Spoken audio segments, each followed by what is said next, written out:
to move back into open session. Motion to resume open session. Second, somebody? Second. So we are back in open session. I'm looking for my paper. There we go. In accordance with South Carolina Code of Laws, 1985, Section 30-4-80-E, the following have been notified of the time, place, and agenda of this meeting: the Herald, the Charlotte Observer, CN2, and WRHI. If you will all please join me in a moment of silence.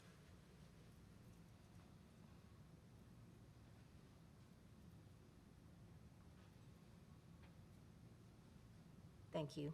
We'll now stand for the pledge. I pledge allegiance to the flag Of the United States of America and to the republic for which it stands, one nation, under God, indivisible, with liberty and justice for all. Thank you. You've all received a copy of the agenda. Were there any adjustments or corrections? All right, then that will stand as with unanimous consent. We were in executive session to receive personnel recommendations. At this time, I believe we have a few actions to take as a result from those conversations. Yes, ma'am. I'd like to make a motion that we accept the recommendation of the administration for 10 new and 24 replacement FTEs. Second. Motion and a second for 10 new and 24 replacement FTEs to be approved. Any discussion? All those in favor signify by saying aye. Aye. Any opposed? That motion carries. I'd like to make a motion that we accept the recommendation of the administration to name John Weston as an assistant supervisor to transportation. Second. Motion and a second for John Weston become an assistant supervisor for transportation. Any discussion? All those in favor signify by saying aye. Aye. Any opposed? That motion carries. I'd like to make a motion that we accept the recommendation of the administration to notify the State Department of breach of contract with Teacher A. Second. Motion and a second to notify the State Department of breach of contract for Teacher A. Any discussion? All those in favor signify by saying aye. Aye. Any opposed? And that motion carries. And those, I believe, were all of our actions resulting from the executive session. Our next item is public participation. Ms. Pettis, I already have the cards here. They handed them to me when you were coming in. I don't know if it matters the order. Okay, the one on top that I have is Alexis. I'm sorry, I can't read the last name. But if you'll come up to the microphone, when you do, if you'll state your name and address for the record, you'll have 5 minutes to address the board. Thank you. My name is Alexis Carberry. I do not wish to share my address. I came here in September and left probably about a dozen articles from medical journals dating from 2004 to 2016, which concluded in all of those things that face masks are pointless. And I shared that in September, and y'all didn't take any of my information to heart, and now that information is coming out to be public. And this includes an article in 2008 that Dr. Fauci actually was on, specifically studying the Spanish flu, and that the second round of deaths were actually caused by bacterial pneumonia from wearing masks. So that's number one. Number two, the Constitution states in the law of the land that all laws which are against the Constitution are null and void.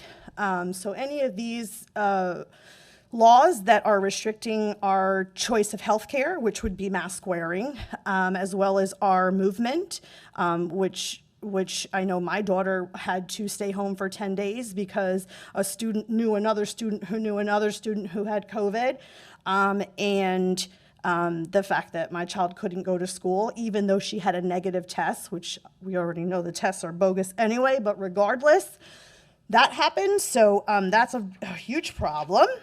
I also have a patent number that I'll be submitting to the board that actually shows the COVID testings were actually created in 2017. So I have that patent for you to look at as well. I also have a picture of Mr. Bill Gates from 2015 with a stack of books behind him, in which the top book says How to Lie with Statistics. Flu cases miraculously disappeared this year. We only had 1,643 reports of flu this year. That's astonishing. It's down about 7,000% from previous years. What else do I got? Oh, the CDC is not a government agency. It is a private organization that is for profit, in which 85% of its funds come from the Bill and Melinda Gates Foundation, which is interesting because if you have enough money to cause the problem and the solution, that's called profit racketeering. Here we are. So let's use our brains. What else? Oh, Event 201. If y'all haven't seen this, please make sure you Google it. Event 201 is a plandemic exercise. This was done in 2018 of November. I have the video that I'll be forwarding over to you as well, in where lots of world leaders came together and they were talking about this very exercise of kind of preparing us for some sort of a pandemic disaster. Furthermore, I also wrote a letter to the United States government asking for Freedom of Information Act and asked specifically for the amount of COVID cases that are strictly, deaths of COVID cases that are strictly by COVID, and there are 0. Quarantine is when you restrict the movement of sick people. Tyranny is when you restrict the movement of healthy people. Here's your 2008. Oh, here's the patent for Lucifice. This is the patent that has the nanotechnology in your vaccines that'll be going into you if you already took a vaccine. What else? Oh, here's a newspaper article from 1999 with Bill Gates talking about depopulation. In case you didn't think that this was something real, it's been talked about for the last 20 years. If you haven't already, please watch the documentary Plandemic. You can't find it on Google, and you can't find it anywhere else because it's been taken away from the internet, obviously. So you'd have to I actually have the site here down in the dark web for you to be able to watch it since it's been removed. I have Endochrome, if you're not familiar with that. Here you go. This is, again, all going to be given to the board, and you all are allowed to request this documentation. And then I also have the actual journal document from Virology Journal from 2009, the whole thing, where you can look through it yourself and kind of see what we talk about the facts, but no one ever actually goes to look for them. And I want to say that the CDC somewhere, I don't have it in front of me, but they have quietly changed their COVID numbers in the last 2 weeks to the only amount of COVID deaths that there were less than 2,000 for just COVID. And actually not one doctor or scientist has been able to show that COVID-19 exists as a new virus. It's actually not one person, a millionaire, I'm not sure who his name is, but he has offered $5 million to anyone who is able to localize this virus, and yet no one's been able to come forward. So that's very interesting information because it's the flu. Anyway, I'm done, but I'm going to hand this over, and I'd like this to be officially entered into today's meeting, and I would request a response back within 30 days. At that point, I will take it as negligence, and we'll be filing a lawsuit. Thank you.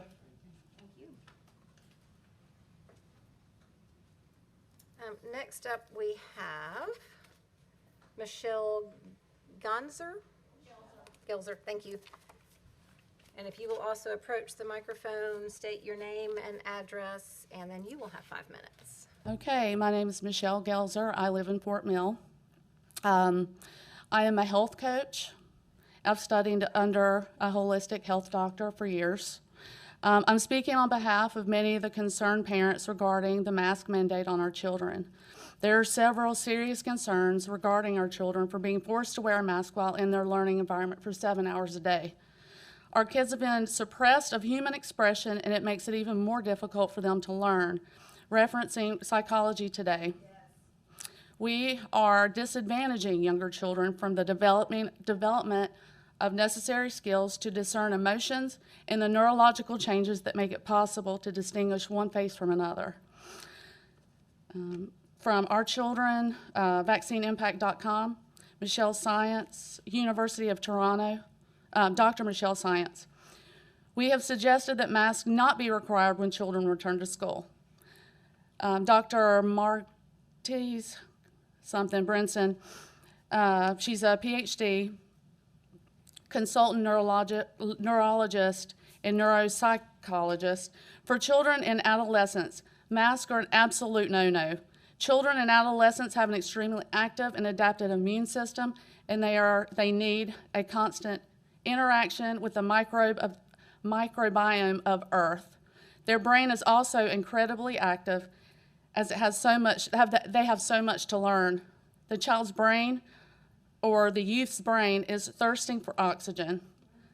The more metabolically active the organ is, the more oxygen it requires. In children and adolescents, every organ is metabolically active. Let's see.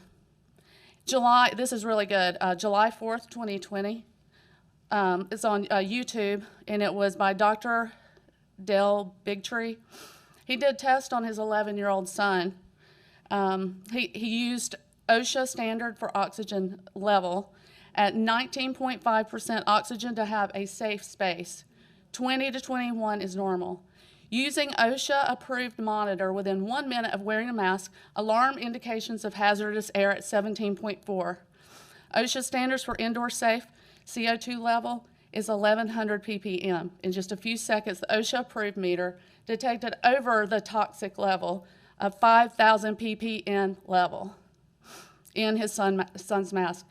This test was done with an N95 surgical and bandana cloth mask with the child stationary. Results were the same with all. Even a clear face shield produced a high CO2 level reading over 1,500. High readings of just 2,000 ppm will result in headaches and brain fog. I know my daughter has been sent home from school from migraines, and she never had migraines before. Department of Health and Human Services, how the lungs work. When you inhale, air enters your lungs, and oxygen from the air moves from your lungs to your blood. At the time, carbon monoxide, a waste gas, moves from your body to your lungs, and then you breathe it out. This process is called gas exchange and is essential to life. We're cutting off our kids' oxygen. Just by the small amount of research I've done, proves that this needs to stop, really needs to stop now. The masking of a child should come from the parents, not from the school system. Thank you. Our next item of business are some staff reports, starting with the budget update from Ms. Lordo.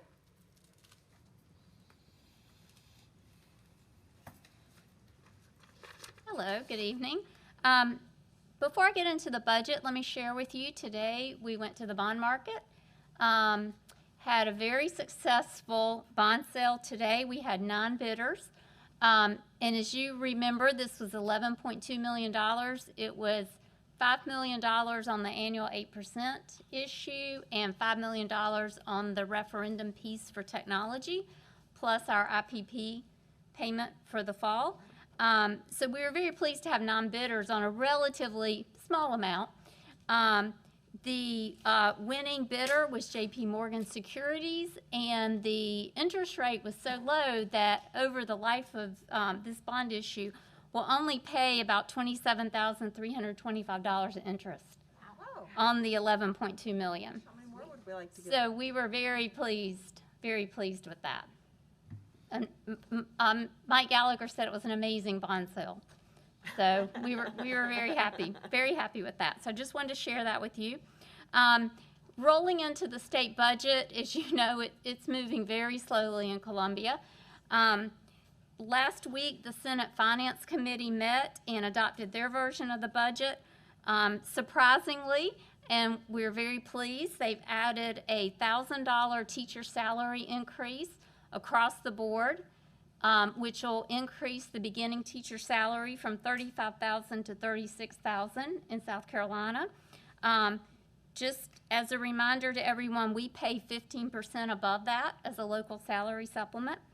The Senate Finance also slightly increased the base student cost from $2,500 per student to $2,516. That equates to about $278,000 for us, based on our projected average daily membership of students for next year. Today, the full Senate met. They started at 12. They were still meeting when I walked into the room. They had gone through briefly the education budget. It appears the $1,000, there was not a lot of discussion. It's still in. It will be in the Senate version. Kept the base student cost at the $25.16. There were several references, though. They said they understand they'll be back in the summer and fall to continue talking about the increase in the state revenue projections. So now I anticipate if it did not pass by the time they dismiss today, I think it'll pass education-wise in that context and go to conference committee for the House and Senate. But at this point, I think we'll be surprised if the $1,000 does not stay in there. So we're starting to, it's a process to rerun all those numbers, and then we'll wait to match up what the true cost for us against what the state allocates for funding. They have said we're fully funding, but we obviously don't have the allocations yet. Leanne, can I ask a Sure. question on that, just to clarify? So the $1,000, you use the starting salary, but it's a flat $1,000 It's a across the board. flat It's not a thousand, percentage or anything every like that. sale will increase $1,000 from what we're told. Okay. So that's what we're working with right now. And then we're using that on all of our, as we always do, on all of our employee groups. So we're rerunning our total projected position cost for next year to be ready to match that with our revenues. Okay. There had not been a lot of discussion about that. So everyone across the state was very pleasantly surprised when Senate Finance came in at the last minute and increased the teacher salaries. And that is in addition to their step increase. So it would be the $1,000 plus their step increase Okay. for the year experience. Okay. Okay. Also, there's been discussion, there was a proviso introduced in Senate Finance in regards to students enrolled in virtual programs in districts across the state. One of the senators had the proviso set to where you would lose funding for any students enrolled in a virtual program. And that certainly matched with what their direction has been to get all students in South Carolina back face-to-face. That's been their goal.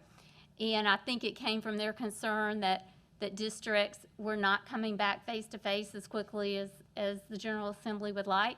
Today, that proviso was amended to say that 5% of students in a district could be in a virtual program without any penalty of loss of funding. So does this affect, Yeah, so we're good. We ran the numbers. I was like, We're between 2 and 3%. okay, just checking. Yes. so does that address like a South Carolina Virtual Academy whose only students are virtual, or is that public schools This who is have? public schools that choose to have a virtual program. There'll be a South Carolina virtual no Yes. matter what. Right, Yes. So a public school can have up to 5%. Up to 5% of your students in You can do virtual. more, you just have to self-fund it. Correct, and we would still receive the full amount of per pupil funding for those students. So that was a very welcomed compromise for a lot of, all of us, for all the districts. I'm sure some are still looking at that depending on what their projected enrollment in virtual will be next year. But there's been a lot of discussion among the districts since that was introduced last week. So I think everyone will now move forward with the 5%.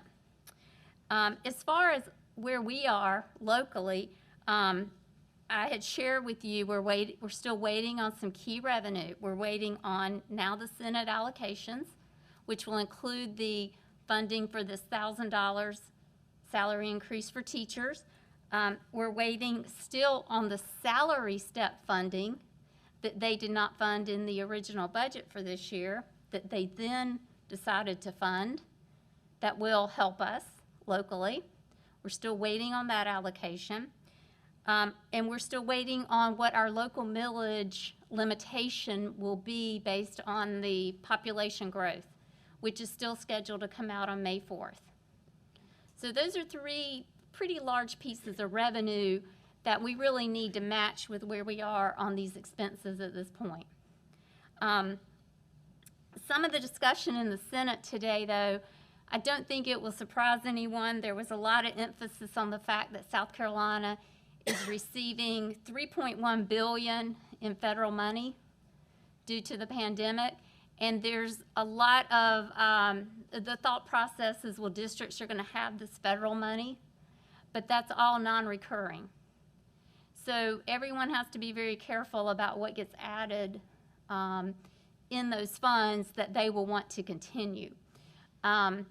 We have submitted our ESSER 2 plan to the State Department. Last week, we have not received approval. I tried to follow up with that today, but I still did not hear back.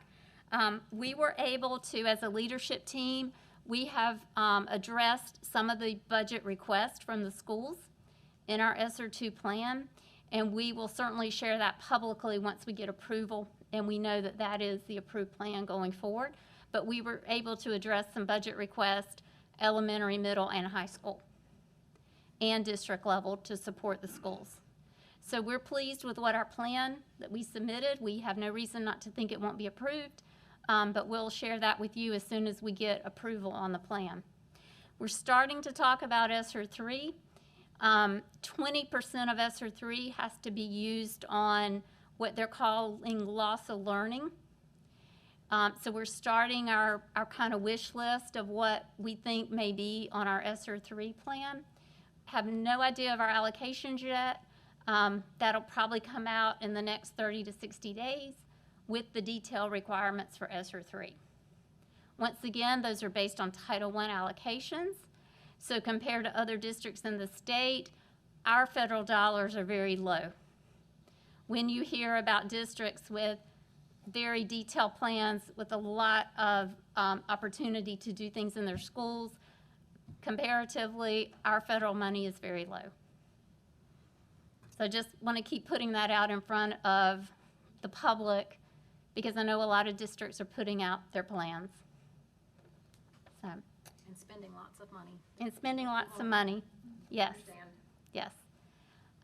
Any questions on, that's where we are with the budget. I wish we were further along. I think we'll be ready once the pieces come together. We'll be ready to finalize the administration's recommendation to you. And we'll be able to determine exactly when we're going to do the public hearing for that. based Correct. on Yeah, how- we would like, how you want things to talk move about that in a minute? Yeah, We're going to propose moving it from, because of the lateness of the Right. information, moving it from May 25th to June the, whatever June the the next 8th. meeting is. Because that And- gives us an additional meeting for you to discuss it Right. prior to the public hearing, and also to make sure that hopefully the conference committee between the House and Senate will have met and finalized the state budget.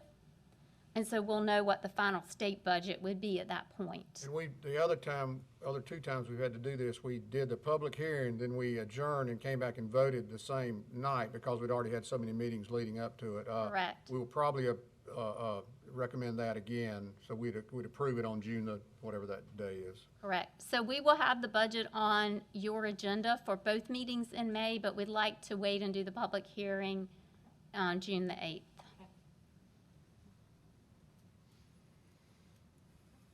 Okay, any other budget questions? Anything? Okay, thank you. All right. Not much to talk about until we get final answers. We do also have a curriculum update. Ms. McGinn? Yes, well, thank you. And our team is here tonight to give you an update from the curriculum department. We're excited to be here and share some great things that are going on and just some basic information about things and what we've been up to. We call ourselves the CIA, Curriculum, Instruction, and Assessment, and this is part of the team, most of the team, that are going to be talking and sharing with you tonight. Curriculum is about the what we teach, based on standards, curriculum guides, pacing guides, etc. Instruction is the how. How do we engage students? How do we instruct students? How do we support students. And then assessment is about measuring that achievement, that growth, and also measuring the gaps in learning so that it can then either be used for accountability, like report cards and those kinds of things, and assessments can also be used in the best kind of assessment, we think, are formative assessments that are used to inform instruction and helps teachers adjust their instruction to meet the needs of individual students. And so this team of educators are absolutely incredible. The teamwork, just the buzz in the hall as they're talking is just amazing because they work together so well. And they also work with and collaborate with a lot of other arms of our department, like our EL, MTSS coordinator. You see Amber there, Amy and her department. Instructional technology. We collaborate with instructional technology in the effort. It's not us alone. And we collaborate with educator effectiveness, those that are supporting new teachers, mentor teachers, and doing the teacher evaluation process. So all of those pieces, as well as all the other aspects. So we're not, an island to ourselves, but we are why we're here, to teach children. And so I'd like you to meet the team, those that you may or may not know, and let them share some things. First up is Dr. Mike Waitsness, Executive Director of Middle and Secondary, and he's going to give you an update on curriculum. Good evening.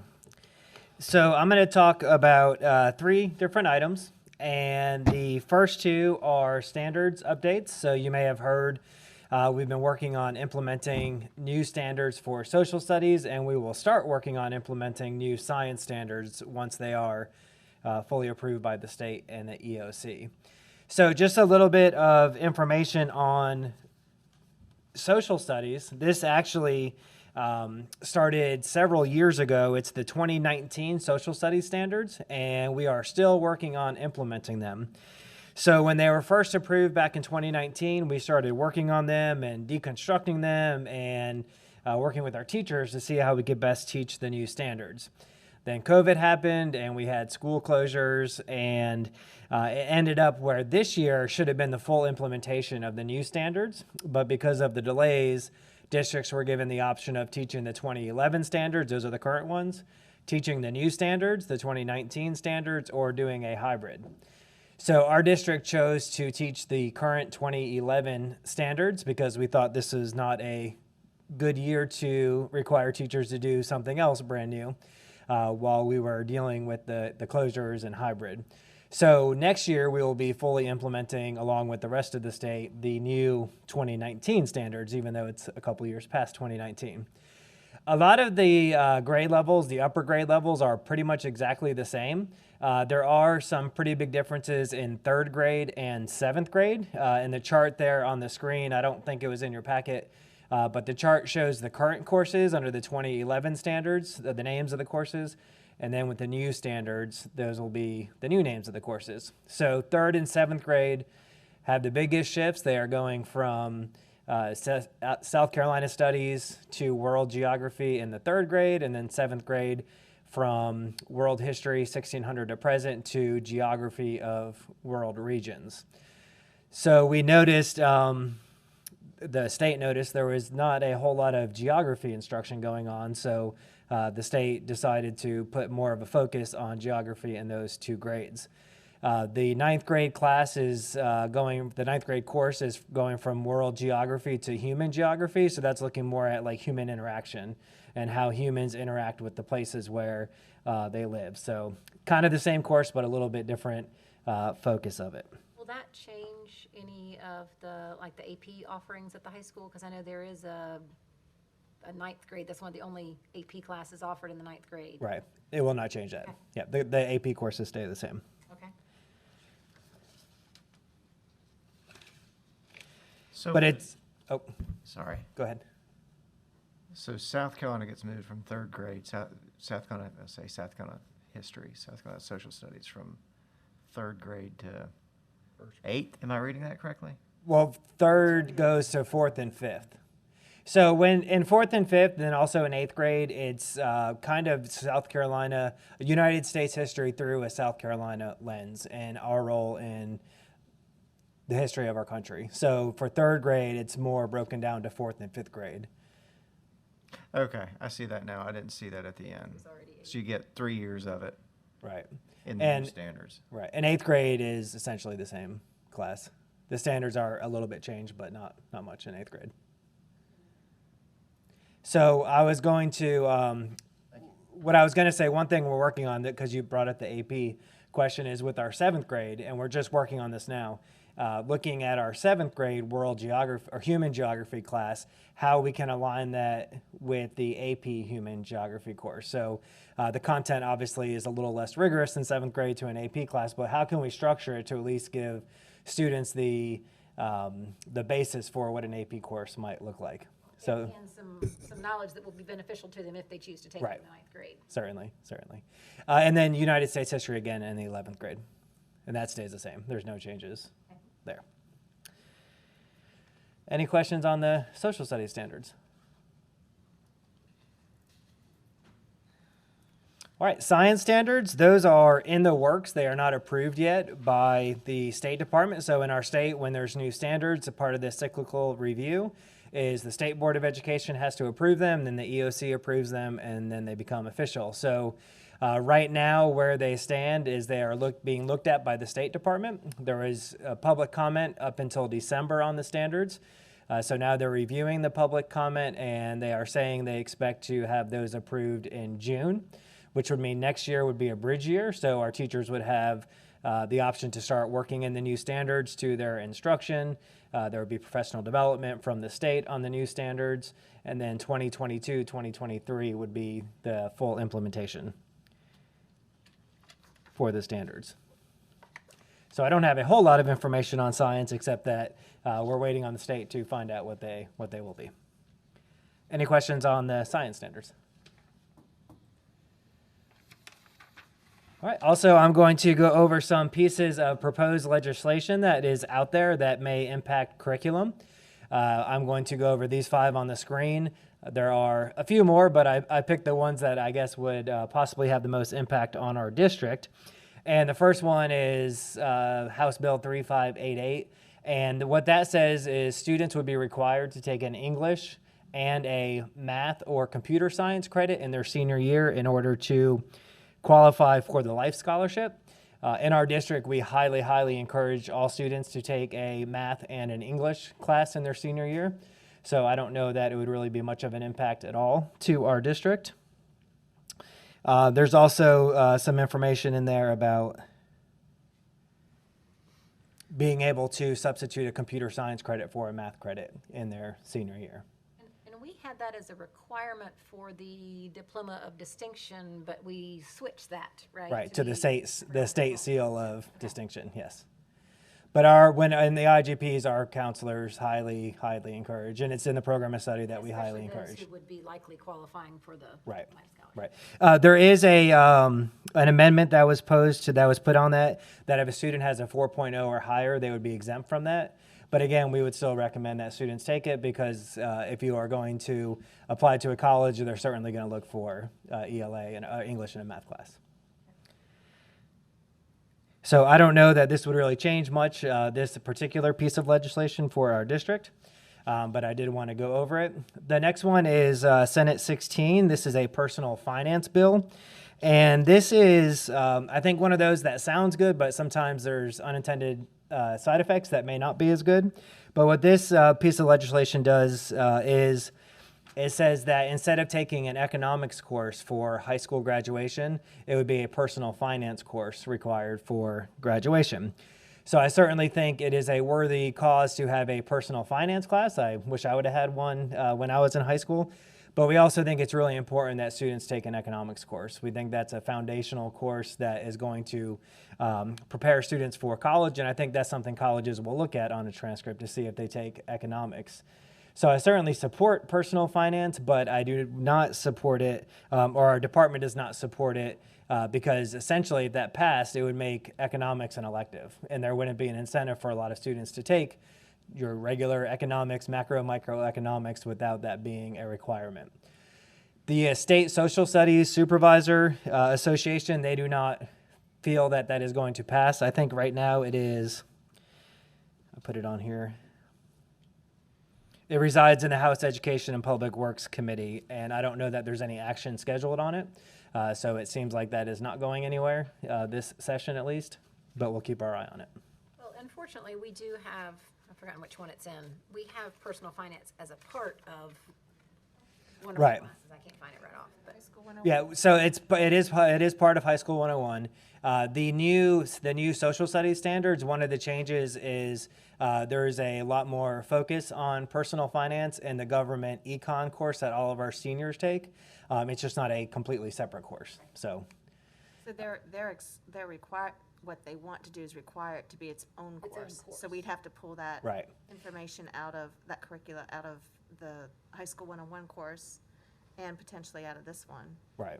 to make it a full course. Well, yes, I think what's in the it would make that they would make a personal finance course a graduation requirement rather than our rather than our economics course. That's required. That's a state requirement. Okay. So we'll keep our eye on that one too. The next one is H3002, American Founding Principles. This bill stipulates that content and time allotment that must be annually provided for students in grades 6 through 12 on instruction in the United States foundational history. So basically it lays out some 4 different segments of our founding documents, founding principles, and it requires instruction in them, which is a great thing, of course. The second part of that is it would be for a minimum of 30 hours each year. So I think our biggest challenge would be how would we fund the additional teachers that it would require to teach 6 weeks of American founding principles to students in grades that are not taking an American history course. So for 8th grade, it would be really easy. They're doing it in their social studies. For 11th grade, it would be really easy because they're taking U.S. history, and probably in 12th grade also because they're taking the government course. We'd have to see how that would shake out. But for the other grades, it would require 30 additional hours of instruction in the founding principles. So some questions we would have is who's providing the instruction? Does it have to be a certified social studies teacher? How many more teachers would be required to implement the legislation? And what would it take away from the students? So if they're losing 30 hours out of their current schedule, are we gonna take that out of their science class so they'll have 30 hours less of science or 30 hours less of ELA? So we'll see how that goes. That is currently, I believe, in the House K-12 subcommittee. And I don't think there's any action on it right now except it's sitting in the subcommittee. The next one is S38 Us Constitution. This is an interesting one because unless I'm missing something, I don't see the purpose of this piece of legislation because our students already have to pass a class on the U.S. Constitution. It's 11th grade. And this bill would say that students have to pass a class on that includes the U.S. Constitution, which all the students in the state already do. They do have to take a citizenship test, our students, on the Constitution that is not required to be passed, but we have to give it and we have to report to the state. So I don't know if they're trying to make that where they have to pass the test or pass a course rather than a test, but we're already passing a course. So I'm not sure what else to say on that one, except I think that it's kind of redundant. Interesting. Yes. So we're already doing everything it's asking to do. Our students are required to pass U.S. history to get a high school diploma. Maybe they need to come back and visit a 11th grade high school Yeah, there we go. class and see what actually gets taught and goes on in there instead of Right. presuming to know. Right. I agree. The last one I have up here is dealing with the FAFSA form that students fill out for college financial aid. A great idea. All students will be required to fill out a FAFSA. We have concerns about the implementation. If it's passed, it would be up to the school counselors to keep track of who has completed a FAFSA, who has not. Students and families can exempt from completing a FAFSA, and they tell the counselor why they are not filling out a FAFSA, and the counselor gets to determine if that's a valid cause or not, and we report that to the counselors report that to the school, and then the district reports it to the state. And this legislation is 100% of students or only 100% in the top, 30% of the No, time? all high school seniors. 100% of Yes. your high school seniors Yes. have to do it? Right. Whether you plan on going or not? Right. So if you wanted to, like you say, if you know you're going into the military or you're going straight to the workforce, you could apply for an exemption to your school counselor, and they determine if it's a good reason to not fill out the FAFSA. My biggest struggle is that's a lot of extra work on the counselors and our big high schools to keep up with that. So I would also think there might be some confidentiality concerns if the counselor has to, in order to know that you've done it, they have to see what they have to inspect something. Right. Right? Right. So I can't imagine that would be a good idea either. right. So again, I think it's great if all students that were planning on furthering their education filled out a FAFSA. I just don't know that the counselors would be the appropriate people that have to handle that. So that has received second and third readings in the House. It's moved to the Senate Education Committee for consideration right now. So that is my quick legislative update. Do you have any questions on any of those topics? Fantastic. Thanks for the update. All right. All right. Thank you. All right, next we have Victoria Brioch. She's going to come up and talk to you about STEAM and CTE.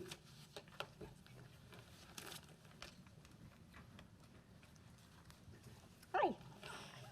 Hi there. So we are in our 4th year of the STEAM initiative, and I think year 2, I came in to give you an update about this time, and I think I showed like a 10-minute video. So today I have a 30-minute video. Is that cool? No, I'm just kidding. I didn't bring any videos this time, but I do have a digital portfolio of all the STEAM leaders that if you're interested in seeing, I'd be happy in sharing some highlights with you at any time. But I want to give you some updates. Obviously, I didn't get to present to you last year, so I took a survey of our STEAM leaders towards the end of the year, just because I wanted to get some more feedback from them as to how they thought the whole process was going. And overwhelmingly, as you can see from just some of the highlights of the survey responses here, the STEAM leaders are really feeling as though the professional development that they're getting from Discovery is really increasing just a variety of different things. For example, 97% of them think that they are doing inquiry-based learning more often than they had in the past, and it's something that they're doing regularly in their classrooms. Again, I'm not going to read all of them to you, but I think one of the biggest highlights is 100% of the STEAM leaders, as you can see in the 3rd bullet point, are reporting that more students are engaged as a result of their professional development sessions and coaching. So it's definitely having a positive impact on our STEAM leaders, and it is slowly spreading throughout the district within their schools. And that's the last bullet point that I have on there, is that 96% of them, the STEAM leaders, feel that they are regularly sharing different strategies and resources that they're picking up from their PD with the faculty at their schools, whether it's through a PLC, whether it's during a faculty meeting, or just grabbing someone on their team and sharing information with them. So it's slowly spreading. So do we still have 4 to 6 per school that are officially STEAM leaders? Yes. That are then, like you said, that are then through osmosis sharing information with Yes, the so rest of each the school still has the team. Most schools have 4, and then in the elementary, they also, the lead teacher also gets pulled in to kind of be a part of the team. When we split up the high schools to create Catawba, they used to have 8 at each high school, and now it's 5 or 6 at each school, so the teams are kind of spread out amongst the 3 schools. Another highlight from last year is we also expanded, and trying to get it to trickle out to all the schools, was to increase the A in STEAM, and putting in, sorry, my mask, and putting in a little more art into it. And one of the highlights was the Discovery Education art show that we held at the Discovery corporate office in Charlotte. And we also got to pull in our teachers to really participate a great deal in that, and it was a great experience. Then this past year happened with COVID, and professional development, pulling 40 to maybe all of the 80 STEAM leaders in at a time just did not seem feasible this past year at all. So we kind of regrouped, tried to figure out what we could do. So the STEAM leaders still had their 10 sessions of coaching from Discovery throughout the year. So each STEAM leader met or has met or will be meeting with their coach 10 times this year. Whether it's for an hour, 2 hours, just to do some planning, collaboration, they might do a team teaching together, some model teaching. different, whatever they really wanted. They definitely got a lot of support in the beginning of the year with doing just implementing new technological strategies and looking at Discovery's resources. That also expanded to other teachers, and they got to open up the sessions to other teachers within the school. So it's spreading out a little bit further. And then Discovery was nice enough to offer some support with different PD that we offered throughout the district to everyone. So these are some of the highlights that we had. We did a virtual conference back in the summer. We did PD after hours in the fall, trying to get just different highlights of how to use Discovery to incorporate it into hybrid learning. We did drop-in sessions in the winter.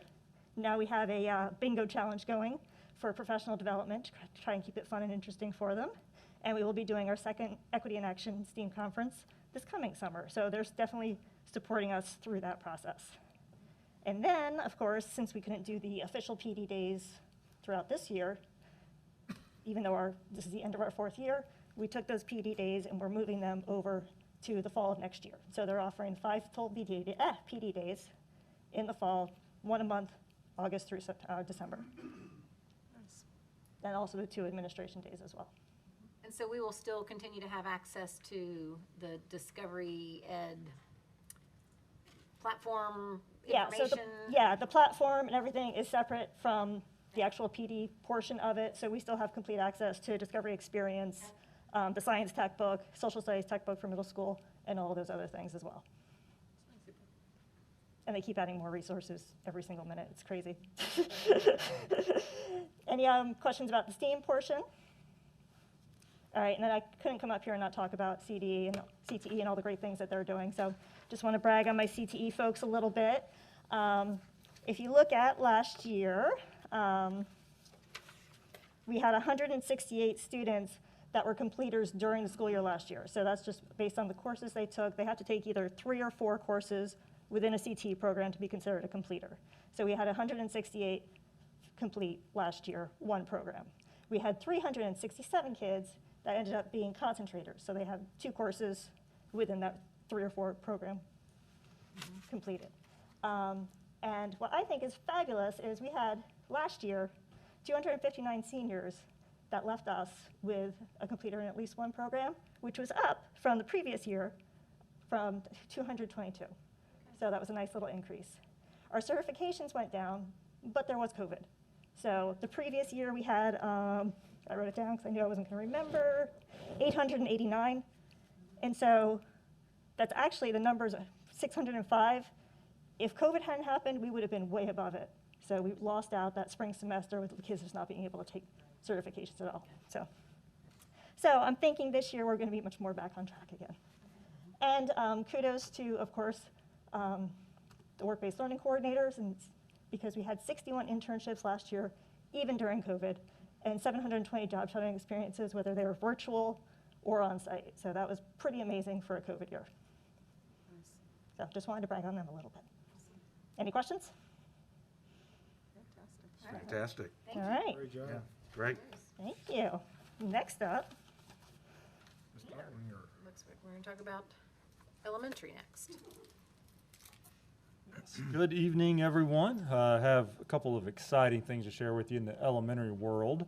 One, an idea, a proposal. Another one, just some information. So first, this past year, as we changed our instructional day, it gave us an opportunity to kind of really reevaluate a lot of how we ran the school, how to best use our time. So I want to kind of go back a little bit to 2019 and then talk to you about the idea. So in 1920, our instructional day was from 7:35 until 2:20. And I put the teacher's day in there as well from 7:20 to 2:50. Now, please keep in mind on Wednesdays, those are typically faculty meeting days, professional development days, planning days, where teachers typically stay a little bit later, and they know of that ahead of time as part of one of those extra assigned duties. This year, due to the fact of with teachers at the previous year, 1920, would not be required to show up to work until 7:20 unless you were on morning duty. We had to have everybody on morning duty beginning at 7:05 to contain the family model, and the students, when they exited the buses or got off the car rider line, they went straight to their classroom. So everybody had to kind of start their day 15 minutes earlier. And then teachers were also required to eat in their classroom, so they're with their students all day. So given that long day with the family model, we came in and we recommended a 1:40 dismissal time to account for some of that time that teachers were going to have to work on the beginning half of the day. So this year their day has ended at 2:35 and it started at 7:05. The proposal for next year, and the reasons behind it, is we are hopeful for some changes for next year to kind of get back a little bit more to our way of life. We're seeing some good things at the middle and high school as far as movement in the schools. So, and we've had a conversation, we've talked with, the principals have talked with district administration over the previous couple of years and maybe at board retreats with you all, but how do we find a way to provide our elementary teachers with some additional planning time? Historically, it's been 45 minutes a day for related arts while they're teaching 4 different subjects. It is a very long day with very little planning time. So talking with the principals and district administration, we had an idea as we are trying to shift back, but looking at our instructional day to provide some additional planning time to our teachers. So the proposal would be that we continue the same start time. We do bump back our dismissal time from 1:40 as it is this year to 2 o'clock. But the dismissal for teachers would go back to the original time of 2:50, as we are hopeful that we could go back to just having specific teachers on duty at 7:05. And the difference would be from getting out at 2 instead of 2:20, that additional 20 minutes a day would be for teacher planning in the afternoon to get them at least to an hour and 5 minutes, gets them a little closer to secondary teachers as far as that planning time. Now, the instructional day, we are required by the state to have 6 hours instructional day, including lunch. So if you look back to 2019, 2020, we were at 6 hours and 40 minutes in our instructional day. We did go to the minimum of 6 hours this year to meet that criteria. So we would be going 20 minutes above the state criteria, however, not back to the full 220 that we had prior. But this would give our teachers, our elementary teachers, some much needed planning time so they can catch their breath, get some things done during the school day. And we all know how hard our teachers work. They're putting in the time, but to be able to give them some extra time during their work day would be helpful. So that is our proposal, and we went back and looked at board policy, and the times are in board policy GCLA. So right now, this is just a proposal for you, an opportunity for you to ask questions about this idea, and then we would come back to you at a later date as a possible action item. So what does that actual class schedule look like if we're adding 20 minutes, but we're not transitioning except to music and PE right now? What are we doing for those extra 20 minutes? Where are we capturing? Are we going back to going to related arts rooms across the board? And if that's the case, is 20 minutes really going to be an effective allotment of time instead of, I mean, if we had 40 minutes before, using the differences, if we had 40 minutes before, and now we're only going to go 50% of the way, are we only going to 50% of the transitions? We feel, so it is a 20-minute difference. We feel like after looking at our schedules and talking with the principals that we would be able to manage incorporating that time. We did have a fairly large ELA block. Now, again, you can talk to a lot of educators, and we don't really want to lose a minute on anything, but we really do feel like given this year and what we've been able to do, and our assessment team is going to share a little bit in a little while, which we're quite proud of, but we really feel like giving back the 20 minutes, I feel like we had an efficient group of people before, but we really learned how to crank every minute out of that day, and we really streamlined some things that have been helpful. So we do feel like there may be some transitions here and there that we wouldn't use again that we had before. So we do feel like giving 20 minutes back, talking to literacy coaches and principals, that we can get back that 20 minutes to help them out, but would be okay. So to answer your question, there would be a slight change of schedule. You got 4 or 5 minutes in this subject, 4 or 5 minutes in that subject, and we can teach what we need to teach and get that done in that amount of time. The biggest concern that I have heard throughout the year, and then I was inundated this past weekend, so it's very fresh. Lunch times. and lunch times maybe not being as long as what it takes for a kid to eat, because we're concerned that we're missing out on content. And so we're going to creep into that lunch time and start opening up some content. So the lunchtime didn't change. We didn't, so I'd be happy to answer those questions. I don't know where exactly that would come from. The lunch change time did not change for the amount of students. Students get 25 minutes. And it is required by state regulation that they do have 20 minutes beyond getting settled for lunch. So that is the regulation. Most lunches have 25 minutes built in. And this year, the lunches were brought to the classroom, so they weren't even going through the lunch line. So in theory, it should be that they had the whole 25 minutes to eat without even going through the lunch line. So hoping it would have been a little quicker this year, given that. I thought that one of the reasons why we adjusted the times for the elementary school was to alleviate some of the transportation issues. So now that our elementary schools are getting out a little bit later, have we looked at that transportation piece as well? I would assume that, okay. Well, and that was really the morning, I think, more than It's still anything early else. enough. It's tough to transition back Still from okay. the neighborhoods to the middle schools at that point. So we have, I think one of the concerns we had prior to this would be depending on what the number of students on the buses, when the bus capacity was a lot lower, Right. that you would run into a lot more double loads. That case hasn't happened. So we do feel like, talking to Mr. Buckley, that's not a problem. It actually kind of helped them out because there wouldn't be as much lag time actually right now between elementary and middle. So it actually is going to benefit transportation as well. Originally, we changed the start times to spread out between elementary, middle, and high. For the double That's loads. staying the same, but Correct. there is a pretty big gap between when they pick up, take elementary home and then have to go back and get middle and high. It's kind of, like you said, some lag time. That's correct. So will they go back to transitioning to related arts, or are we planning to stick with kind of what we're doing now, which is you go to music and PE, but everything else comes? Yes, ma'am, that is the plan. Okay. Yes, sir. I've been waiting my turn. Sorry, I've been taking it all. I guess this is just, I don't know if it's a question or just a statement, but something worth considering. If we're about to hear about how wonderful things are going right now, we're looking at potentially taking 5 minutes away of planning from teachers that they had this year, right? Because the gap of time they had from the end of the day till 2:35 was 55 minutes. And now we're going to giving them 50 minutes at the end of the day. And we know that potentially, if somebody's got afternoon duty, that's going to cut into the ability for the team to plan during that time, right? We know teams aren't planning it from 7:20 to 7:35.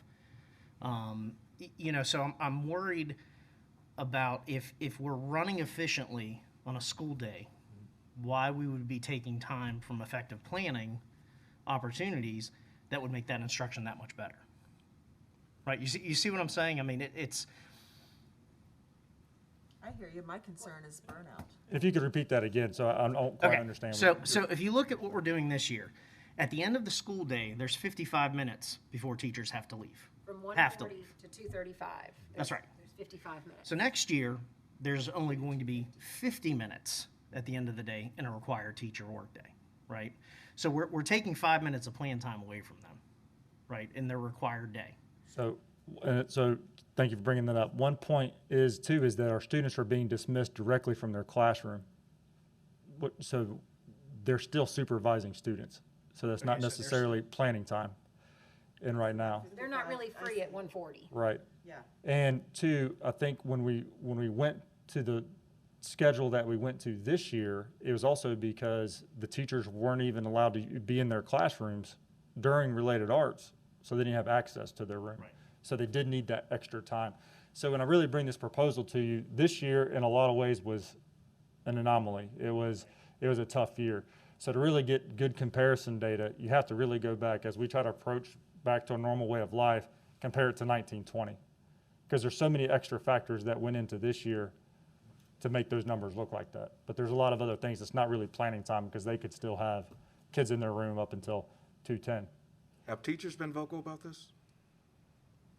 we haven't really gone to the teachers about it. Now, Got to go to the board first before we can go to the teacher. In the past, teachers have been very vocal about wanting some planning time. That's what we're trying to So do here. I think that's the reason for the proposal is. Got it. Pandemic aside, we've heard from We were, elementary teachers. we were for a looking while. at it as an exciting proposal because of what you just said. now, back the last couple years ago, when we were doing our budget proposals, I believe all principals had on our budget proposal a way to provide additional planning time for teachers, and a lot of that involves hiring teachers' assistants to cover lunch, to cover recess, which costs a lot of money. So instead of adding staff, what you're looking to do is to adjust the time that they're with students so that in their existing hours, they have more planning time. Correct. That's it. So after kind of relooking, again, this different year and the way they could be is, well, we've been able to get a lot done in the time that we had. What if we want some of that time back? We do want 20 minutes of that instructional time back, but we feel like we can get the job done and then give that 20 minutes of planning for those teachers that we feel they desperately need. Without extending their day. Correct. Without extending their day. So Because this gets them right on the 7.5 hours, which is their workday. So why do you feel the reduction in, we'll call it instruction time, but the school day will be beneficial to students or not at least be a detriment to students? Again, I'm coming from the position that any additional time that we can get teachers for their planning is a very positive thing and should be done. So I appreciate that. But the question I have is, are we sure this will not be, I guess in comparison to 1920 schedule, why would a shortened day not be a detriment to the student? It's a great question. And here's how I would answer it, is over the last 3-4 years, a lot of our schools have invested heavily in our PLCs with that collaborative time. I believe some of the schools in past board visits have kind of shared some of that information with you. The difference I think we've seen in some of our schools with test scores, achievement, and just all around collaborative discussion is teachers really need an opportunity to meet, just look at students, determine what is working, what's not working, plan assessments, double check it, plan together to kind of see what's working and what's not, and then be able to take that back to their students and apply that. So additional planning gives them more. I know a lot of schools, and myself as a principal, we had an ELA day and a math day. I would love to have a day where my teachers could have done that for social studies, but then you're then taking 3 of their 5 planning days when they still have to do the normal, just general work. They have to respond to parents' emails, phone calls, get their rooms ready. So this would provide us with more of that collaboration opportunity, which would better further instruction and then help push them forward. So just even seeing how we've used the time that we had over the last 3 or 4 years in PLCs, being able to provide that time, more of that time, I think we'll see greater student achievement. Now, I think targeted at the student. correct. By virtue of being able to plan for targeting the student. Correct. Target instruction, look at assessment. I really appreciate your attention to the why we're making this change and the benefits that would acquire from it. And it seems exceptionally thought out. The second thing I want to say is thank you for not changing the start time earlier. Oh, that's early. That's early. Trust me, No, it is early. And I would say, if I understand this affects that and that affects, and we had was it 2 years ago, Ms. McGinn? We had a consultant come in on the importance of sleep. Was it 2 years or 3 years now? I don't know. But, sleep is important. And Especially in my. Yours or theirs? I know a lot of you have not gone with enough sleep this year. Thank you for that. But especially for students, that's very early. So I really appreciate the not going earlier. And I do think if we have the ability in the future to start later would be a benefit. I have seen the studies that says the high schools benefit from a later start time, and certainly middle schools. There is a lack of study at the elementary level. In fact, I was not aware of any study that said that it does not impact them starting earlier. So I'm not saying that we should change the start time because I understand the later impacts, but not going earlier I think is a benefit. But you're glad we're not starting at 7:15, right? Yeah, it's just all right. That's all bad. And if we can, hey, look at it in the future years. Can we start a little bit later? I think is also a benefit too. Yeah, 7:05 is plenty early. So. Yes. coming in hot at 7:05. I'm just saying, I'd be like, I'll see you when I get there. 7:04.5. 7:06 and a half. And if you think of any other questions regarding this, please feel free to reach out. It's We can come back to fantastic, it. Peter. Just- Fantastic. So like you said, it will require a policy change, right? So in a future meeting, we'll have to have the 2 readings of that and everything. Yeah, and we thought we probably need revised to look that. at all the policies we suspended, and I don't know if we need to take an action to unsuspend them, or whether we'll have to think through that.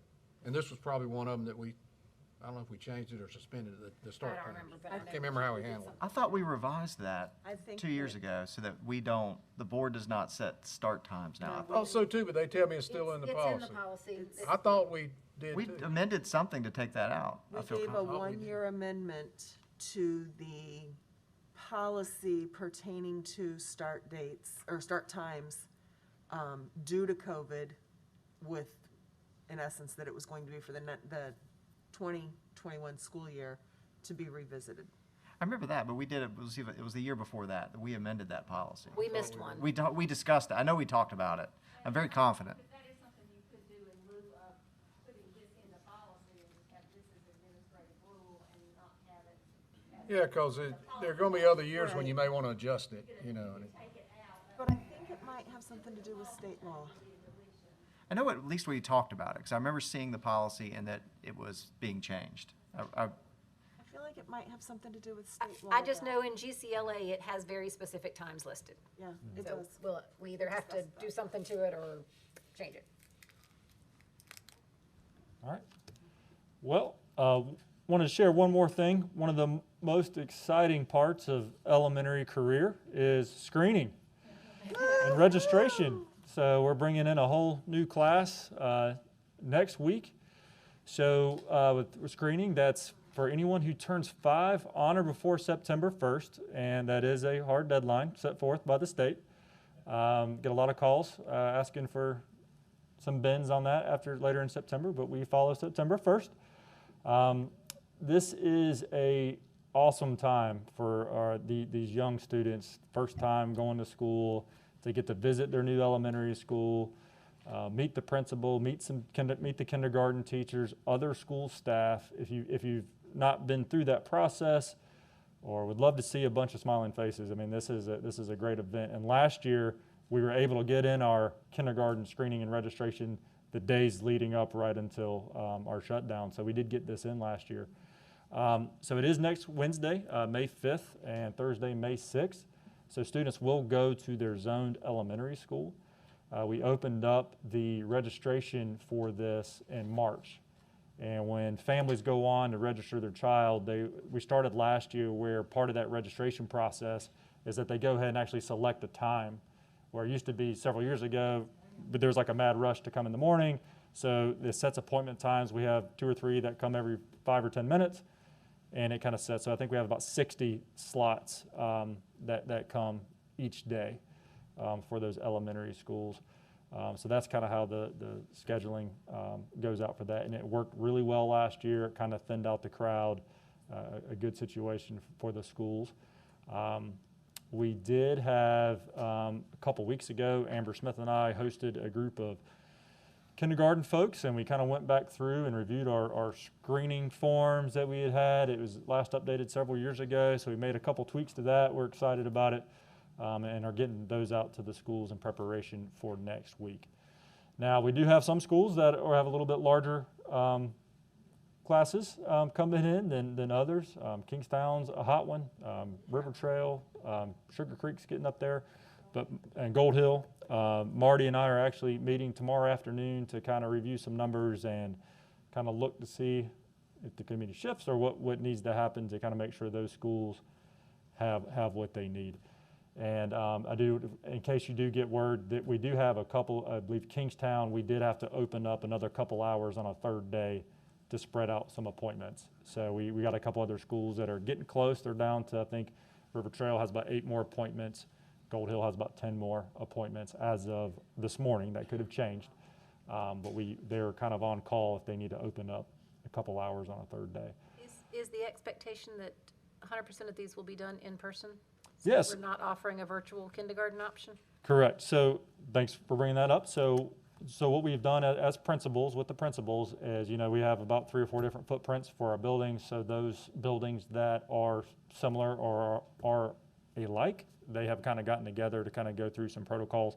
So for the most part, it's going to look a little bit different, where everybody just kind of came on in. It's going to be either a lot of and with the technology department and registration, what's different this year is that they have uploaded almost every form that is already needed to come into the system. And so we won't have to make so many copies. There is, I think, one or two things we have to do, but nothing to the extent that we used to have to. So for the most part, parents will walk up their child to the building, do a meet and greet, and a teacher would take the child in to do the screening. And they will kind of have a holding area either outside, or the parents can wait in their car, and then the teacher would bring it back out, and they'll have a little form that they give them. It's just some feedback from that screening. And again, that screening is just a chance for us to kind of, one, for the student just to get used to being in the school and work with the teacher and meet somebody, and then it just gives some real quick information and input about what does the student know and not know, and it helps with placement for the next year. And then the teacher would just walk them out and kind of talk to them about what they've seen, some suggestions what to work on over the summer if they would like, in preparation for the kindergarten year. And a couple schools may have some people where they just come in 2 or 3 at a time, and they kind of go through the stations, and then they can go back outside and wait. So it'd be a very controlled environment. We won't be holding a mass group of people in our buildings. So we'll be cleaning everything, between kids, and so it should go really well. Great. All right. Any questions for me or about elementary? Those were the best days. I love I know. Well, thank you. I have Matt going to come up and with an assessment update.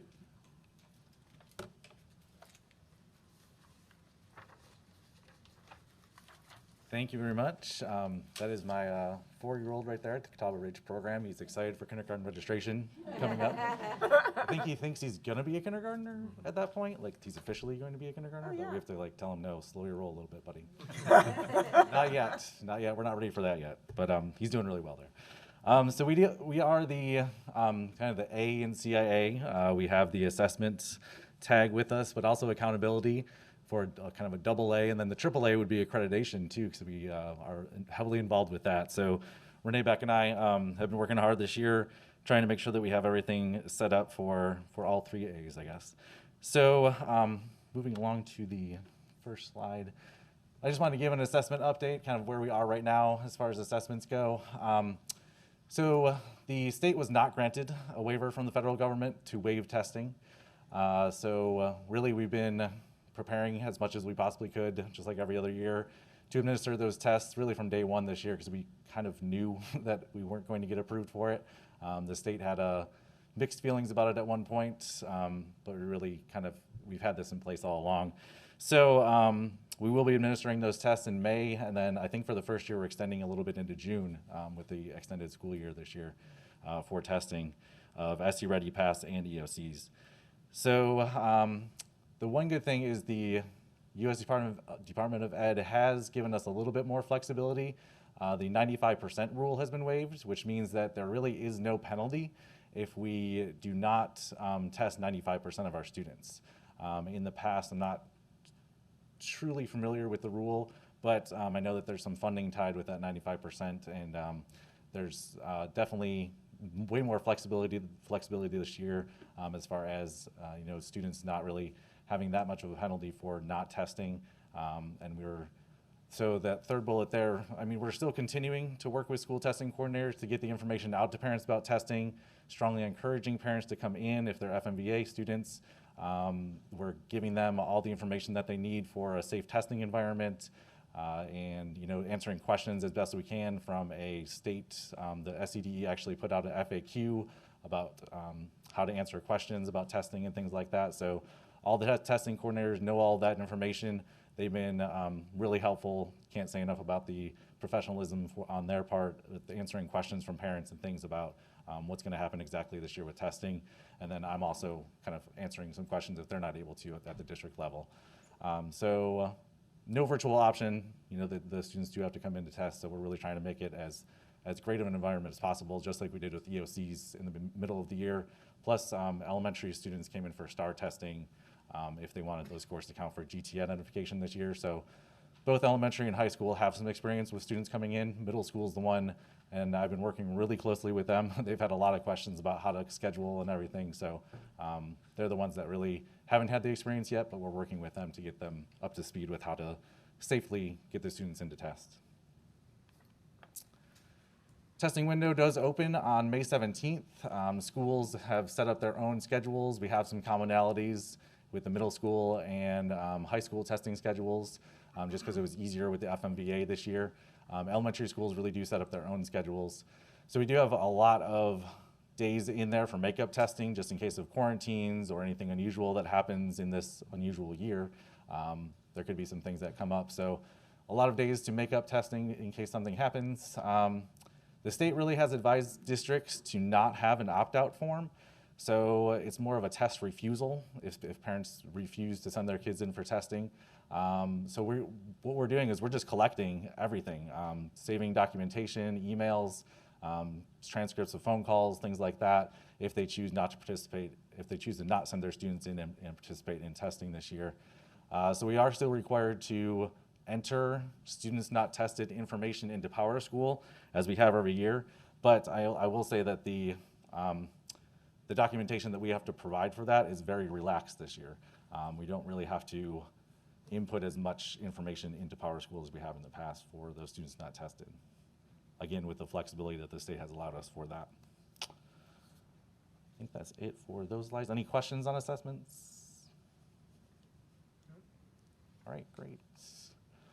So moving on to the academic recovery plan, this is kind of tied in with accountability.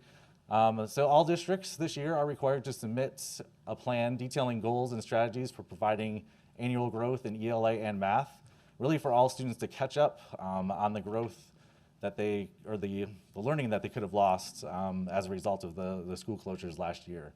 So we're really focused on the students that were most impacted by the pandemic.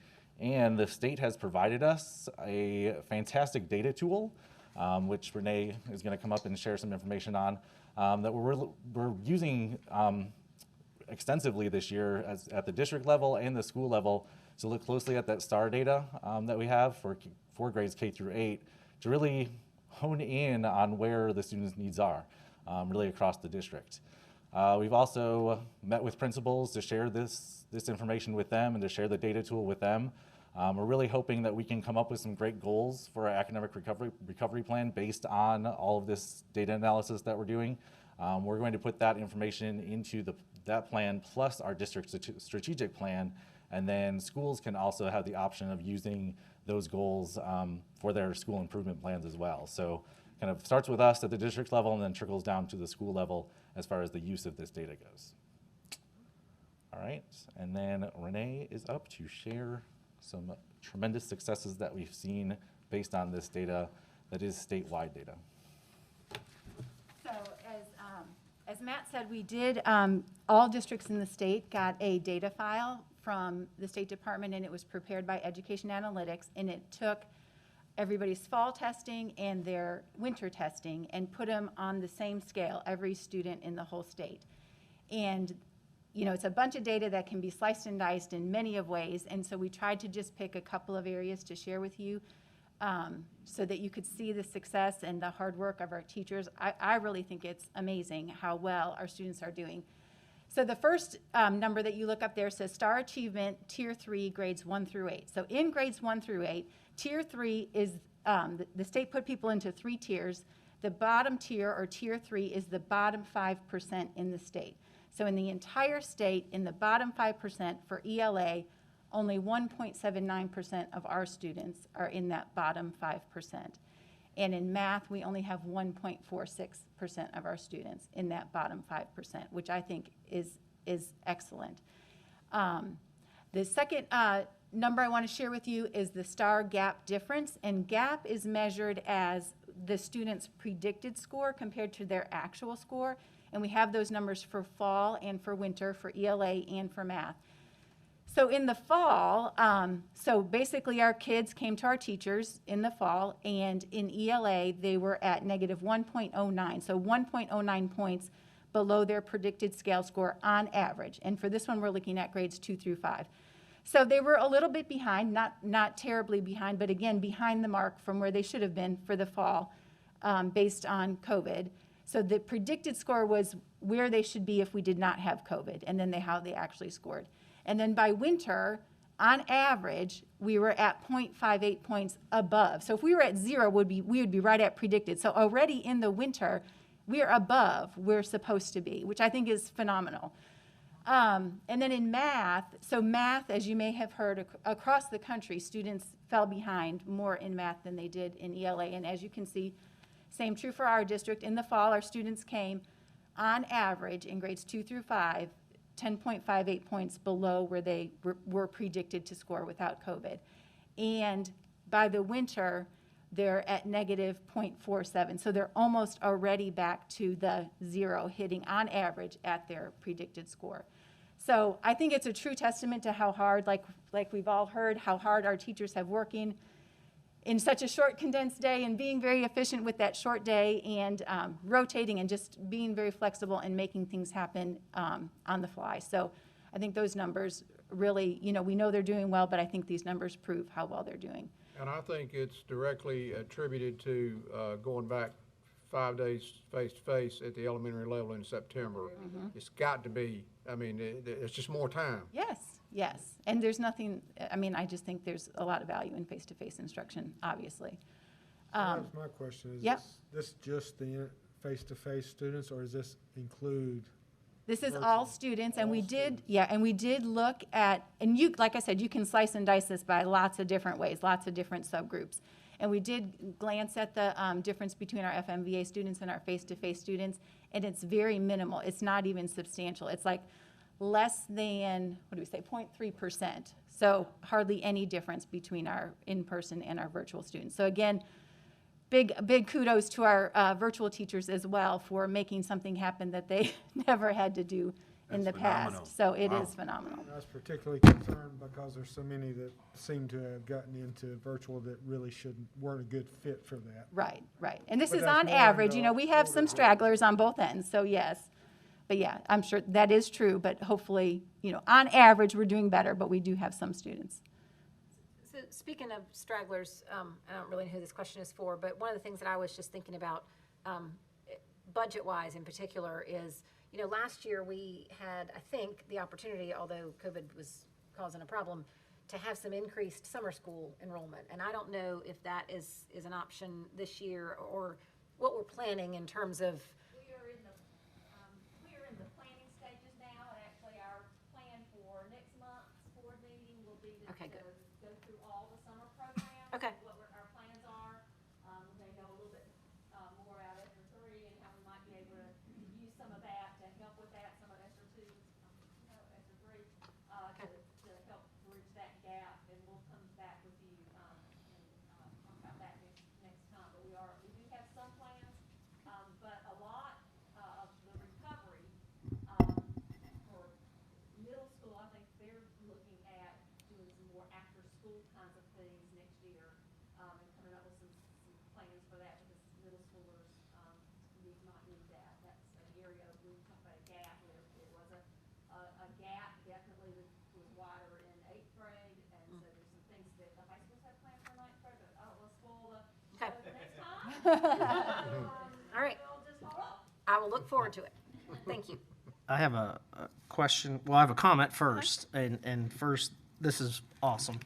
Wonderful, from the CIA team to the principals in the buildings and the instruction that's going on in the schools. It's a total team effort from everybody in the district just show this kind of data. So thank you to everybody. Is there a way, and I know you talked about some predictive measures and looking at if COVID wouldn't have hit. But is there a way, or do we get results that show year over year? So we could take a look at a second grader and how they scored in testing last fall to how they scored this fall or winter to Yeah, we have those scores. We have the scores from, we use STAR. Every district in the state can use a different assessment, but we've had STAR for at least 4 years, so we have it historical. So we're able to see where the biggest gaps lie and address those needs potentially with budget requests for making sure that the schools and the student populations that maybe are falling into this 1% are getting the additional resources that they would need. And we know exactly who those students are, and I have to say, it is one of the most exciting things for me to do is to take this data to our schools, and I had the pleasure of meeting with a handful of schools just recently, but as soon as you bring this data in front of a group of school leaders, they are on it. I mean, it is so fun to be with them. And as soon as you say, well, you only have one student in that bottom tier 3. Well, who is it? We need to make sure that they're getting, what they need. They're getting what their, support in their interventions. And anyway, it's very exciting to see that. So yes, it is happening, and they are looking at the data, and we do look at it historically also. So I got a question. One, it's awesome to see how, data that you don't use is worthless. And That's I love how you're able to translate data down to the student and say, here's the data, student, here's your plan, this is how we're going to help you improve. That's an awesome use of data, and truly it makes this program completely worthwhile and everything that you're doing and the time that you're spending on it. So thank you. That's awesome. Thank you. Question on the predictive score. Is that predictive score take into account the student's score on the previous test? So in other words, the fall tab, the student score there, then the predictive score changes. So in the winter, you should be here based on what you did at the fall level. Yes, every time they test, their predicted score can change based on if they do better or worse. Their predictive score will change. And did we test, I can't remember, did we test in the previous spring? I don't think we did test, right? So Very few students. Some kids got one in early March, but not everybody tested in shut down March. before we Right. really did the widespread Right. testing. So But most of them had a winter score, most of them had a winter. like a January, like a November to January score. Okay, so that fall predictive score would have been based on 2020? And all their tests are included, yeah. So it's not just one test one test can change it, but their predictive score is based on their whole history of tests that we have and students like them. So I'm not going to pretend to do what education analytics does, but they look at a lot of tests to come up with the number for the predictive score. It's not just their score, but it's also students that test like them or are similar to them. Yeah, I'm just trying to figure out if that means these numbers mean we're closing that, or that we've got that gap that exists, the COVID gap, I guess is a word to use, but are we closing that, or are we saying, okay, we're stopping the slide?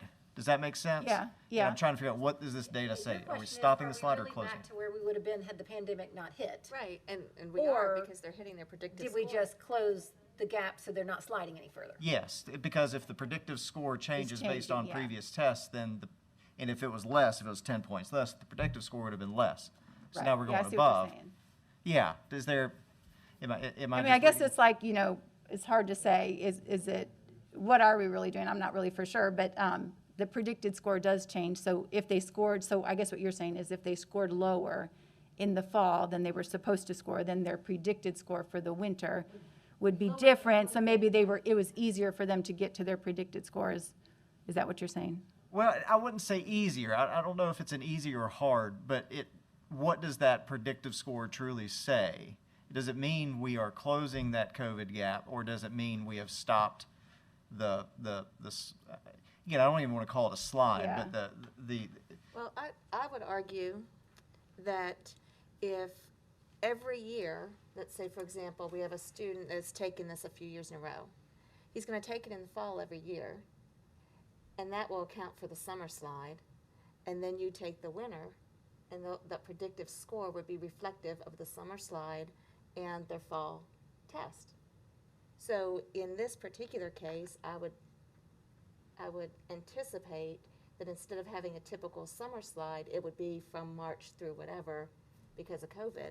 So I would think this predictive score would be where they would be with or without COVID. Right. Because not every child is on the same trajectory every Right. year, and that's Right. that's how your predictive score would be different than mine. I think that it's something to the effect of we expect, based on your history, you're going to achieve a 60 on this test. Oh, you didn't this time. You got a 40 on this test. But on your next one, you're still expected to get a 60 plus your increase. 65. So a 65, and now instead of getting that 40, oh my gosh, you got 63. I think that's kind of what this is And, saying. yeah, and I'm not sure how much even the prediction changes just based on one test, since it's based on a multitude of tests. The definition they have here says, predictions are estimates of how students would have performed in the 2021 school year if there had been no COVID-related learning disruption. The predictions are solely based on the pre-COVID academic history of each student, meaning how they performed on interim and when available state assessments in the past. And is that of as the fall, or is that is it the same definition for the winter? That's a good question. I'll have to find that out. I don't know if you know that, but that, they don't clarify whether that's winter or fall. I think it's a nice indicator and data to have, to look at as one of the things that we're looking at. Right. I don't think it's as meaningful as looking at how a student did in second grade last Right. winter to how they did in third grade this winter. Right. Right? I think that is the true indicator. So this is nice, but I think that's where the rubber meets the road. Yeah. Is looking at those scores. Yeah. Because then you can start to develop plans around those individual students. Right.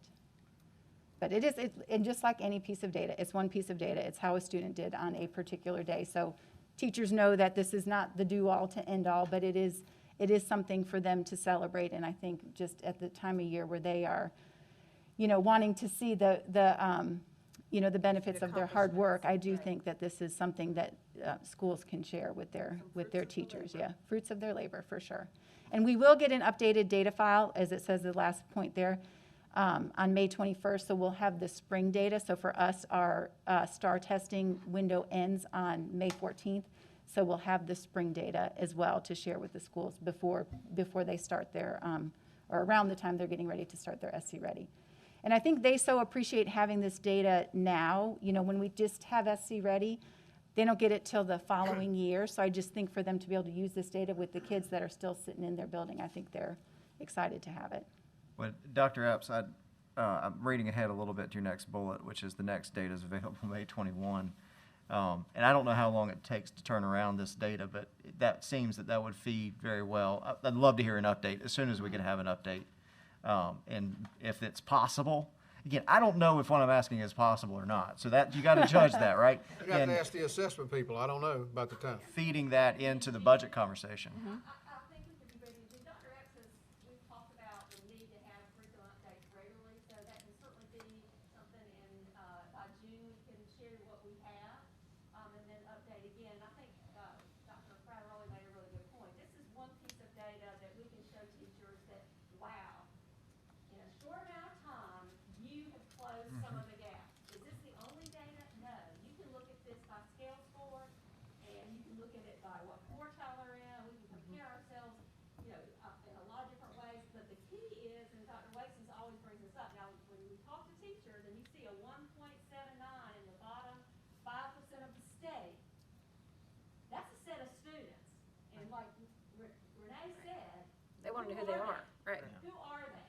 And that's where the rubber hits the road with the PLCs and the multi-tiered systems of support, and where you dig in with who are those 75 kids or those 3 kids or whatever it is in your grade level or in your class.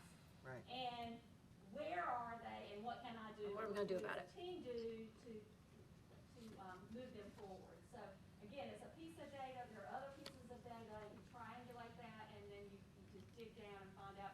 Okay, after that on the STAR reports will actually give them what skills they were good on They're this skill, deficient in. not so good on this skill. So let's get that. And that's what the teachers and the administrators in the schools are doing every day.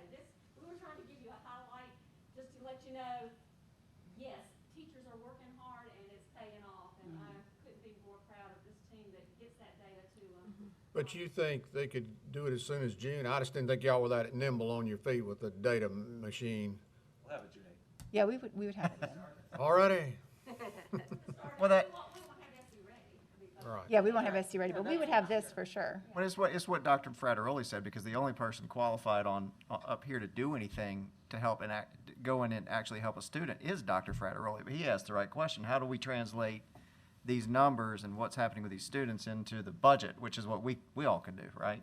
We can impact that. We can't go into you don't want most of us going into a classroom to help a student in this tier 3. I would not think. So thank you. Thank you. Maybe you would, Dr. Frateroli. Sharpen that pencil.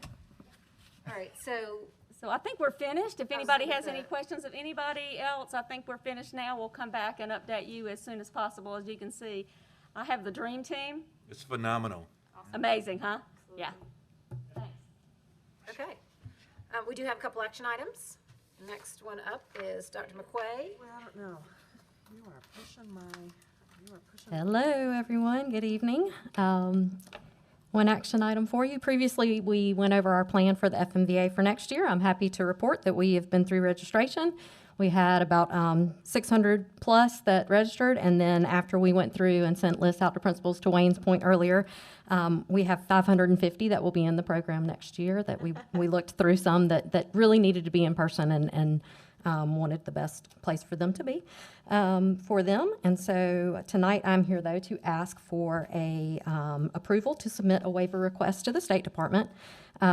As we discussed previously, our elementary and middle programs will have their time set similarly to their face-to-face peers, and they'll follow a synchronous schedule. But for our high school students, our program will be mostly asynchronous and structured more focused on engagement and learning and on-time graduation instead of seat time, which in high school, you guys know that that's something that's big in face-to-face. So this shift was in response to the data that we collected from our FMVA families that called for more flexibility for our high school virtual students.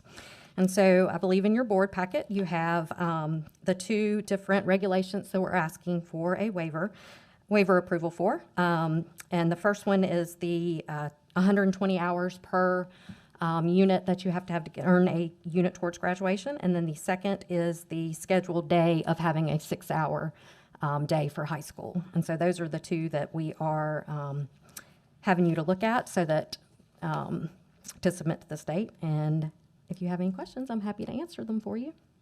I just have one question. It's Sure. kind of, I think maybe Celia asked earlier. So, Okay. so other virtual schools that Mhm. exist, do they also have these? Is this a traditional Yes. waiver for any virtual program, not unique to what we're offering? We are, we're actually only asking for a waiver for two of the regulations. I've talked to a lot of my counterparts in the state, and they are, for the most part, a lot are asking for 6, which is the elementary, middle, and high seat time regulations. So we are only doing it for our high school program.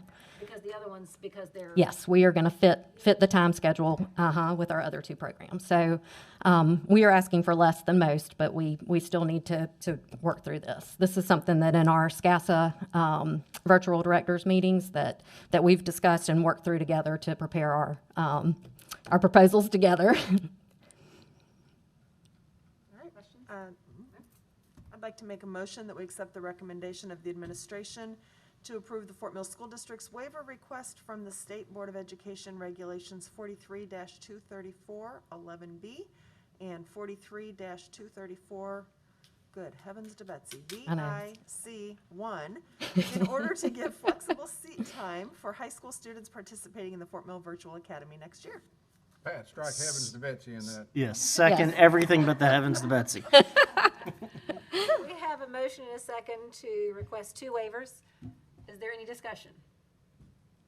All those in favor signify by saying aye. Aye. Any opposed? All right, that motion carries. Thank you very much. We also have another action item for those of you who are aware. Ms. Branning has been serving on the School Board Association as a region director and is now interested in becoming part of the officer chain for school boards, South Carolina School Board Association. So I would entertain a motion for that. I'd like to make a notion, nominate Michelle Branning as Secretary Treasurer of the South Carolina School Board Association Board of Directors. Second. So we have a motion and a second for Ms. Branning to be nominated as the Secretary Treasurer for the South Carolina School Board Association. Is there any discussion? We would love to have I can share just a little piece. So I've been 4 years as the director for our region. This does go to an interview process and a nomination committee, and then from there, with success, that would be filling that seat or that void in December. It has been since 1991 that there has been a secretary-treasurer in the executive lineup that rolls into what would be the president-elect to then be the president of the association. So we haven't had that in our district since 1991. We haven't had that in our region since 1999, and that was, I gotta think about this now because I can't recall. York had it in 1991, and in 1960-something, we had one that was from maybe Rock Hill. So it's been about 30 years, and we all kind of concur that perhaps maybe it's time. You know, I may be wrong, maybe Wayne can help me. I think Ann Sweet. It was Ann served. Sweet. It was the 91. Yeah, yeah. That was the one. Yep. So, all right, any further discussion? All those in favor signify by saying aye. Aye. Any opposed? All right, we will get that nomination submitted. Fantastic. The next item on our agenda is an adjournment. I don't know if there's anything that you wanted to add or share of any sort. Well, Not put you on the spot, I just didn't know before we close down. I had an idea of some things to close with, one or two statements to make. There are a lot of interest, I don't know about a lot, in regards to mask and the plexiglass. We've got, what, 6-7 weeks of school. Let me just say, we're proud of the strategies that, the results of our strategy so far as the safety of our staff, the safety of our students. You know the story. We've had ups and downs on the quarantine numbers and on the positive numbers.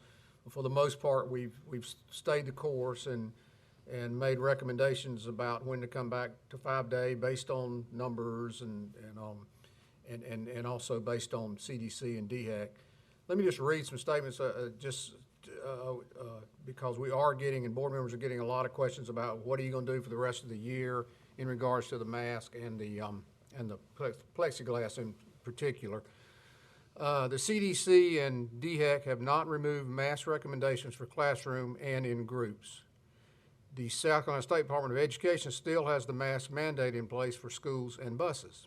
The Department of Ed has stated that they may consider a strong recommendation for masks without a mandate following this school year. So that's one, there's that. Desk shield use has been eased by the CDC, but DHEC is still currently requiring they be in place to use the 3-foot quarantine protocols. Should we remove them now, we would have to follow the 6 feet protocol, which will result in more students and staff being quarantined for each positive case. So I guess in the answer, I'm talking to the other York superintendents, right now, we're hopeful to get to the end of the year as we currently are operating, based on what I just read. So we're not just, I know other studies show other things, and private schools are different than public schools in many cases, but this is why we do what we do. We listen to the experts. So it's not decisions we're making because we want to. I would love to get rid of these and these. I look this way and I can't hear this person. But we're following the organizations and the departments that we are compelled to follow, we believe, as being part of the public schools. So there's that. And I would just add to that, because I have responded to those who've reached out to the board, inquiring if we would be making a decision to take them down. And I had pulled it up since we had a couple comments on it earlier. There is currently a statement still by the Department of Ed that says, best protect the health and safety of South Carolina public schools. The South Carolina Department of Education is requiring face coverings to be worn on school buses and within public school facilities. So it is not a board call to be made at this stage. And so I've let people know that as they've reached out. Nobody likes them. I said that, I think, this time last year. Nobody enjoys them. That is still the requirement that is in place, and we all look forward to the day that we can take them off. So. And the bottom line is, we feel like the protocols in place have worked to this point. So that's our... And that's who governs us, and that's who funds, besides our local funds. It's not what anybody individually may want, it's who govern, you're right, so. I have two comments. The first is about this directly. Can we, and we collectively as a board, for those of you that don't know, Ms. Spears generally answers emails that come into the entire board. Just make sure that people that are emailing understand that there were no district money that was used to pay for Correct. the desk shields. Correct. Right, because I think that's maybe that's something that's floating out there, that we invested all this money in the desk shields, right? So that's the first thing. The second thing is not related, although it's related to what happened, or the comments made tonight. And I don't know the legalities of this, but I would say that we should refuse any person that refuses to give their address before they start speaking. I agree. Because we serve the families and the students of the Fort Mill School District. And if somebody's gonna come up and make comments and we're not even sure if they live in Fort Mill, I just think it's something we should refuse. I checked our policy, and it doesn't require in the policy, is the only reason I let it occur, but we can consider whether we need to change that. Policy committee can address that So- if we'd like. I would like that addressed by the policy committee. Handled. Dr. Duly Epps, noted. Duly noted. Dr. Epps, you mentioned if we didn't have the desk shields, that we would then have to space everybody at 6 feet. My understanding is that is not likely possible at a 5-day-a-week schedule. You're correct. Which we're now. So- So that was part of the decision was that when we went to 5 days, it was that consideration. So that would make it impossible to meet. We would be at 5 days, but we wouldn't be meeting the close. We can take them down, but then we're going back to a hybrid schedule. Right, well, that would be not an option. based on what we're being Yeah. told. Well, and so. That's I not an guess option because the governor has now signed a bill. Says We you can't gotta even be- do that. And I guess the point is, the administration has made it a priority, and I know everybody here on the board has made it a priority, that 5 days a week is the priority. Right. And sometimes you have to accept and deal with the trade-offs of making those big decisions, the 5 days a week. And I just want to thank the administration and you publicly now for getting us back 5 days a week always at the elementary. That's huge. The data shows that.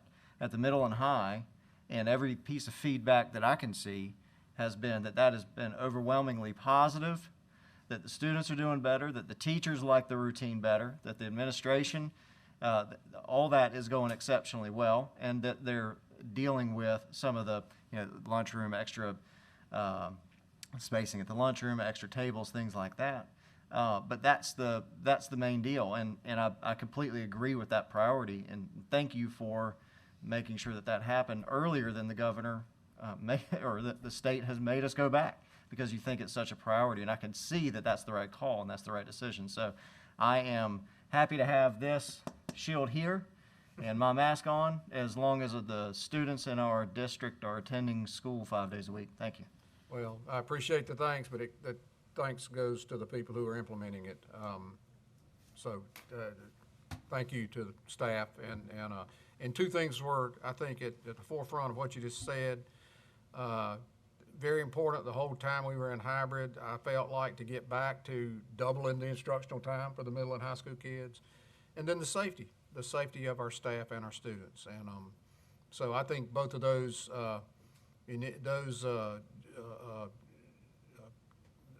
desires were met. Dr. Evans, sorry to interrupt, just want to add, Tamara did reach out to DHEC, and they do not plan on changing this before the end of the school year, their recommendation. So just as a side note, all right, you're good with that. Yeah, so for those who couldn't hear, we have reached out to DHEC, and at this state, they expect these recommendations to remain for the rest of this school year. It sounds like there is obviously consideration for what things will look like next year, which we'll learn more about as they change, but for the next 6 or 8 weeks, this is what we believe we have. All right. Anything else? I'm good. All right, I will entertain a motion to adjourn. So moved. Thanks, everybody, we are adjourned.